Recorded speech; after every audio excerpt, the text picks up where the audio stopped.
מצד שני, גם אני באופוזיציה, אני לוקח את המפלגה של כרמל, אנחנו נהיה 6 ביחד, נוכל לעשות אולי איזשהו חיבור, שיאפשר לשי להישאר כל 5 שנים, ולאלי גם להיכנס לבורציה.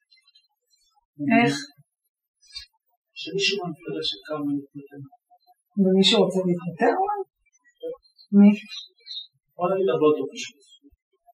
וכרמל יסכים לזה? למה שכרמל יסכים לזה? כן? זאת אומרת, יש לי מקום, אני לא חושש. אני עומד בראש המפלגה הגדולה. הכי גדולה.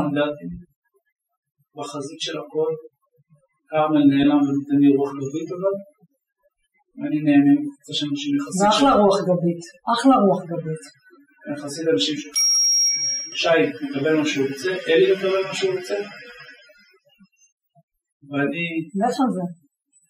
אתה יוצא בבחירות הבאות ממך.